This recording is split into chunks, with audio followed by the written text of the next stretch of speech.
Abraham Lincoln, the United States President, once was asked by his cabinet ministers, why was he silent? He didn't say a word. Very unusual of him. But he stayed silent almost the whole meeting. And he said, sometimes it is better to keep your mouth shut and be thought a fool than open it and remove all doubt. Peter, the disciple of Christ, had no problem with speaking, with impulsive actions, moving forward and being the first to do something, to be active and show how eager he was to be too close as much as possible to Jesus. One of these occasions we just heard, when he saw Jesus walking on the water and he wanted to do the same. And he walked. Actually, he walked on the water.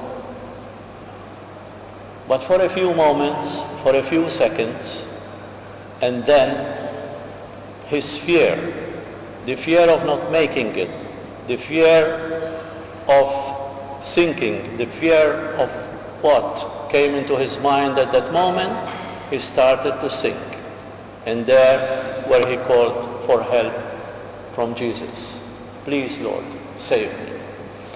Isn't that the situation of us all?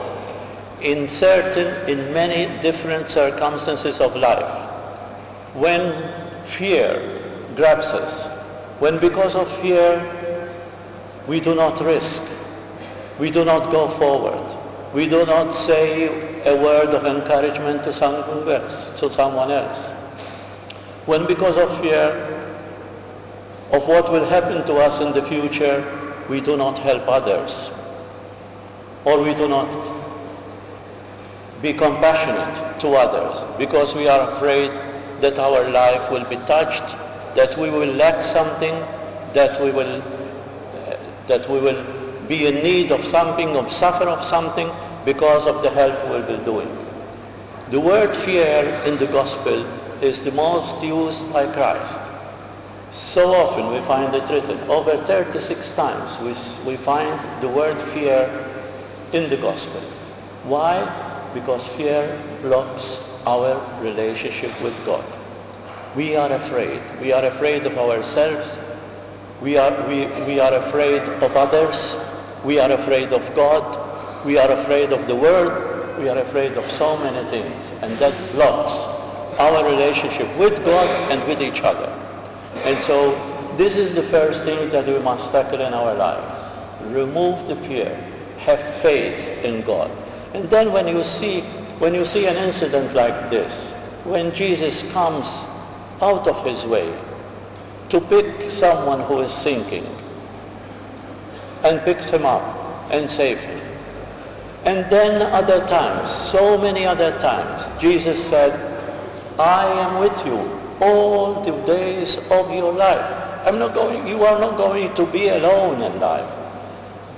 God sent Jesus purposely on this earth so that humanity does not feel alone, does not feel away from God. The gap between humanity and goodness, there is a great gap which God wanted to bring down as close as possible, because he knew that our humanity can never reach out to God. And Jesus came purposely for this reason, to bring us to God, to make us closer to God. So we are not to be afraid. We need to have faith. And then we need to remember too that our humanity is the humanity that God has created. It is not a humanity that we inherited out of the blues, out of nothing. It was created by God, and this humanity that we have, we need to give it back to God. We have our responsibilities in life, of course, and that's why we need to take the risk, not to be afraid to take risk. A very particular detail in this description that we heard today is Jesus started the day going to the Lake of Galilee by going to pray, first of all. He went up to pray before going, as he normally did before starting the day. And then, after he left them, after he worked the miracles, after he calmed the sea, he went again to pray. Because you must have noticed too, that at the moment when Jesus brought Peter to the boat, and they were sitting on the boat in a rough sea, at that moment the wind stopped and the storm abated.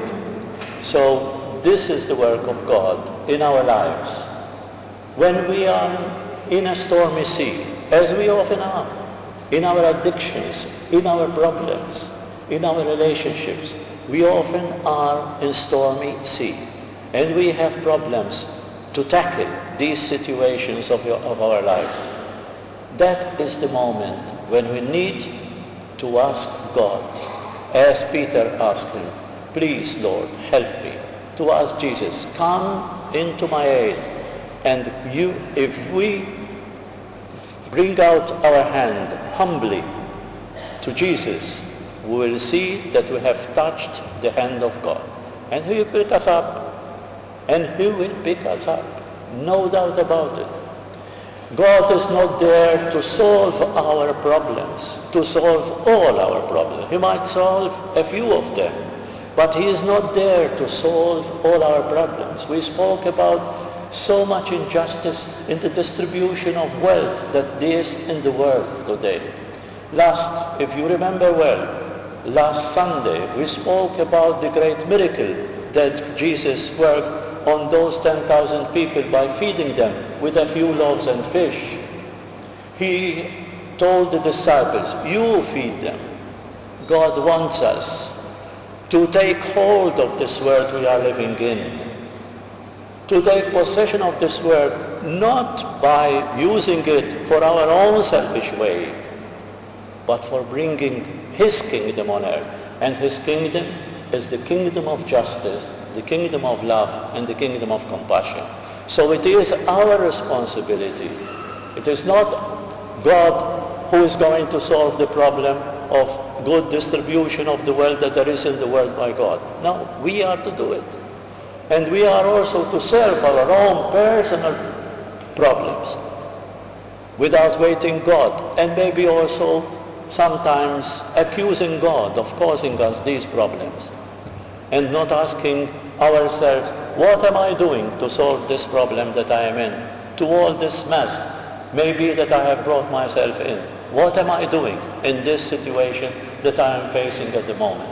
This is our responsibility in life, because God wants us to take hold of this responsibility, to bring His kingdom here on earth, to participate in the kingdom that He wants us to bring here on earth. I repeat, this kingdom of justice, peace, love, and compassion.